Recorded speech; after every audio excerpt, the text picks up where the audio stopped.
क्या शादी की खुशियों में अब परंपराओं की सीमा टूटने लगी है? क्या वेडिंग डेस्टिनेशन के नाम पर हर जगह बस एक ही चीज बिक रही है, सिर्फ तस्वीरें और वायरल वीडियो? और अगर हम ये कहें कि जिस जगह को लोग अंतिम विदाई का स्थान मानते हैं, जहां आंसू गिरते हैं, जहां जीवन का सबसे बड़ा सच लिखा होता है, उसी जगह पर अब शादी की जयमाला की रस्में निभाई जा रही हैं, तो क्या आप यकीन करेंगे? लेकिन ये कहानी फिल्मी नहीं है, यह हकीकत है। उत्तराखंड की शांत वादियों से निकली एक ऐसी घटना जिसने पूरे सिस्टम को सवालों के घेरे में लाकर खड़ा कर दिया है। जी हां, उत्तराखंड के अल्मोड़ा जिले के सल्ट क्षेत्र के मरचुला में रामगंगा और बदनगढ़ नदी के संगम के पास स्थित एक पुराने अंत्येष्टि स्थल पर एक शादी समारोह के दौरान जयमाला की रस्म करा दी गई। और जैसे ही ये वीडियो सोशल मीडिया पर वायरल हुआ, पूरा मामला आग की तरह फैल गया। और उसके बाद जो हुआ उसने बहस को और भी ज्यादा तेज कर दिया। सोचिए जरा, जहां कभी अंतिम संस्कार की चिता जलती हो, जहां लोग अपनों को आखिरी विदाई देने आते हों, वहीं पर सजावट की लाइट लग जाएं, संगीत बजने लगे और दूल्हा दुल्हन जयमाला के लिए खड़े हों। ये दृश्य जितना चौंकाने वाला है, उतना ही संवेदनशील भी है। लोगों का कहना है कि ये सिर्फ एक आयोजन नहीं था, बल्कि परंपराओं के साथ एक सीधा टकराव था, एक ऐसी लकीर जिसे पार नहीं किया जाना चाहिए था। स्थानीय लोगों में इस घटना को लेकर अब भारी नाराजगी देखने को मिल रही है। लोग इसे परंपराओं के अपमान से जोड़कर देख रहे हैं।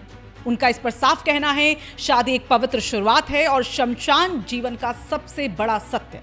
इन दोनों को जोड़ना सिर्फ असंवेदनशीलता नहीं, बल्कि सामाजिक मर्यादा को भी ये तोड़ता है।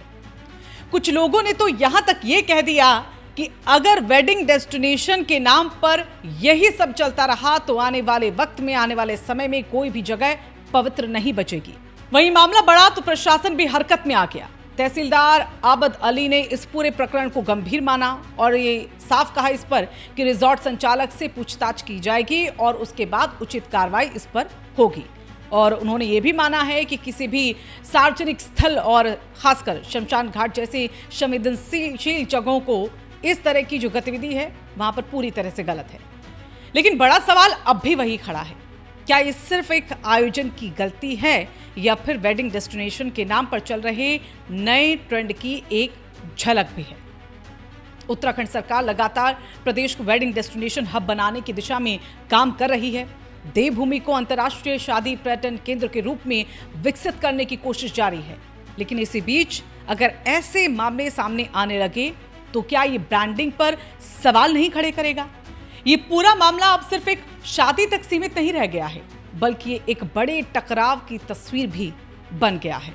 पर्यटन बनाम परंपरा, कमर्शियल ग्रोथ बनाम सांस्कृतिक मर्यादा और वायरल कंटेंट बनाम सामाजिक संवेदनशीलता। रिजॉर्ट संचालकों पर आरोप है कि वो अपने बिजनेस के लिए किसी भी हद तक जाने को तैयार हैं और कई बार प्रशासन की अनुमति के बिना ही जगहों को वेडिंग स्पॉट बना दिया जाता है। असल में यहाँ पर सवाल ये है कि क्या हर खूबसूरत लोकेशन इवेंट स्पॉट बन सकती है? क्या हर शांत घाटी फोटोशूट का लोकेशन हो सकती है? और क्या हर ऐतिहासिक या संवेदनशील जगह इंस्टाग्राम बैकड्रॉप बन सकती है? और अगर जवाब हाँ हो जाता है तो फिर परंपरा और संवेदनहीनता की जगह कहां बचेगी? इस घटना का वीडियो वायरल होने के बाद सोशल मीडिया पर भी बहस छिड़ गई है। कुछ लोग इसे क्रिएटिव वेडिंग आइडिया बता रहे हैं तो कुछ इसे संस्कृति पर हमला कह रहे हैं। और यही दो ध्रुव इस पूरे विवाद को और गहरा बना रहे हैं। फिलहाल प्रशासन जांच की बात कर रहा है, रिजॉर्ट संचालक से इस पर पूछताछ की तैयारी है और स्थानीय लोग अब जवाब मांग रहे हैं। लेकिन सवाल वही जो हर किसी के मन में फिलहाल घूम रहा है कि क्या वेडिंग डेस्टिनेशन की रेस में हम अपनी सीमाओं को भूल रहे हैं? क्या वायरल होने की होड़ में हम संवेदनाओं को पीछे छोड़ रहे हैं? क्योंकि शादी सिर्फ एक रस्म नहीं होती और शमशान सिर्फ एक जगह नहीं होता। दोनों के बीच एक रेखा होती है जिसे पार करना सिर्फ गलती नहीं, बल्कि पूरे समाज को सोचने पर मजबूर करने वाली घटना बन जाती है।